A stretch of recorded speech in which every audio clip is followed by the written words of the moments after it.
आज आप सभी ने देखा आज का एपिसोड द 50 का। जी हाँ, ये जो एपिसोड्स हैं मतलब अगर आप ये कहो कि धीरे धीरे ये एपिसोड्स थोड़े इंटरेस्टिंग हो रहे हैं तो हाँ, थोड़ा बहुत इंटरेस्ट आ रहा है। मतलब इंटरेस्ट क्या आ रहा है, अब आपके पास कोई काम धंधा नहीं है, आप फ्री बैठे हो, वेले बैठे हो, तो आप ये शो लगा के देख सकते हो।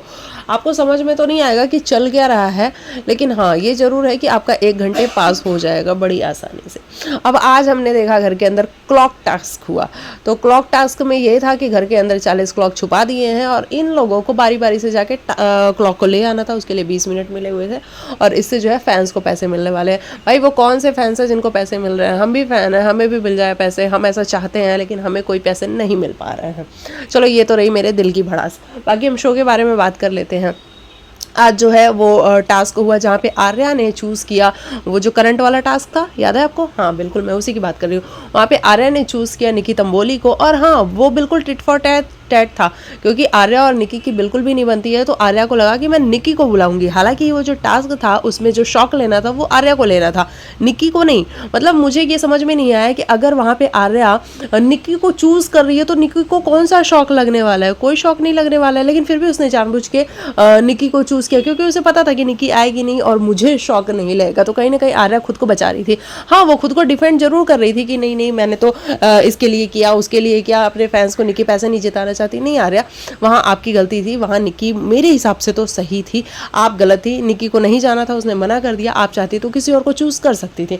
उसके बाद से रिद्धि डोगरा की बारी आई और रिद्धि ने जाके बहुत अच्छे से टास्क को परफॉर्म किया। फैजल यानी कि जो फैजू है उसने बहुत अच्छे से किया, और रिद्धि को जितने भी शौक लगे उसने बिल्कुल भी जताया नहीं कि मैं इतना शौक खा के आ रही हूँ। तो हाँ, इस तरीके से 50,000 रुपये जो है वो लोग जीत गए।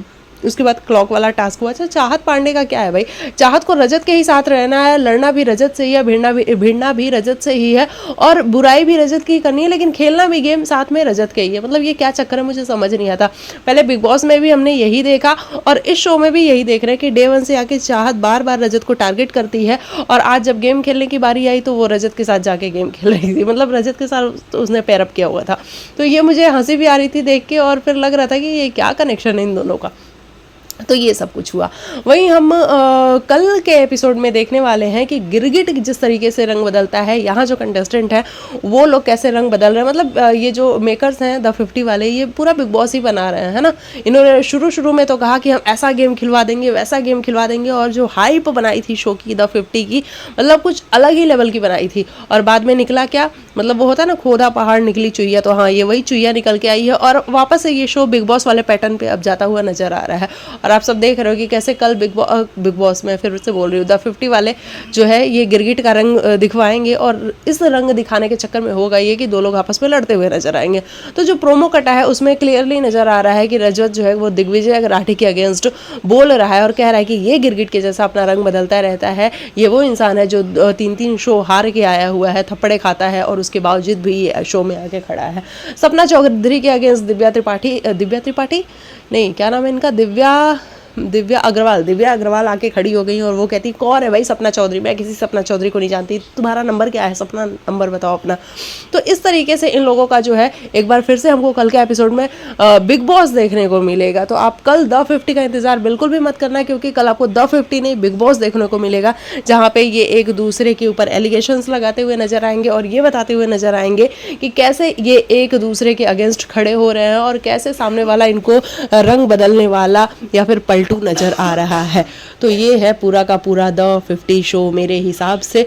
मतलब आज के एपिसोड में थोड़ी राहत थी, क्योंकि आज के एपिसोड में ऐसा लगा कि एल्विश आज के एपिसोड में नहीं है। हालांकि खबरें मैंने आज ये भी सुनी कि एल्विश को ऑफर हुआ था ये शो एज गेस्ट आने का, लेकिन एल्विश ने मना कर दिया है। तो ये भी अपने आप में एक बहुत बड़ी बात है कि एल्विश ने मना कर दिया इस शो में आने से। मेकर्स तो पूरी तरीके से चाहते थे एल्विश को लाना शो में, हालांकि एल्विश आया नहीं वो और बात है, लेकिन मेकर्स पूरी तरीके से एल्विश को इस शो में रख के बैठे हुए हैं।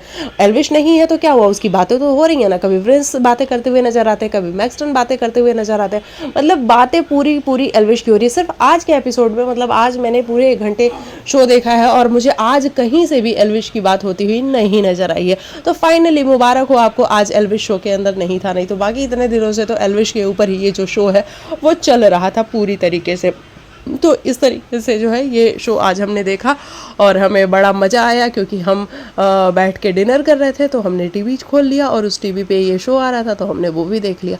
बाकी आपका क्या है ओपिनियन, क्या आपको वाकई में कोई पसंद आ रहा है इस शो में? मतलब इंडिविजुअल तो आप किसी की बात ही नहीं कर सकते। हाँ, एक और मैटर हुआ जहाँ पे श्रुतिका हमें नज़र आई पंगे लेती हुई आर्या के साथ, तो वहाँ पे मुझे श्रुतिका का भी थोड़ा सा वो ड्रामेटिक वे जो है वो मुझे थोड़ा इरिटेट करता है। वो बिग बॉस के टाइम पे भी इरिटेट करता था और वो यहाँ पे भी इरिटेट कर ही रहा था। मतलब श्रुतिका को बात करने की क्या ज़रूरत थी आर्या से?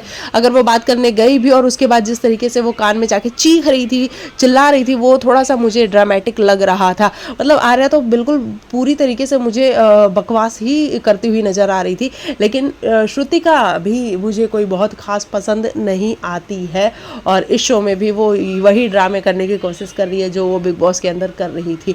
हालांकि बिग बॉस के अंदर फर्स्ट टाइम था तो हमें थोड़ा बहुत एंटरटेनमेंट फैक्टर नज़र आता था श्रुतिका का, लेकिन बिग बॉस के बाद से हमें क्लियरली पता चल चुका है कि श्रुतिका के वो दो चेहरे हैं, है ना। वो जब जिस चेहरे को सामने लाना चाहती है वो उस चेहरे को सामने लाती है। कभी वो बड़ी क्यूटी पाई सी बन जाती है, हालांकि वो बिल्कुल भी क्यूट नहीं लगती है, वो जो प्रिटेंड करती है, लेकिन हाँ वो बनने की पूरी ट्राई करती है। तो ये सब कुछ हमें देखने को मिला। चलिए आप लिखिएगा आपको क्या है कहना। मिलते हैं नेक्स्ट वीडियो में, तब तक के लिए बाय बाय, टेक केयर, अपना ख्याल रखिए।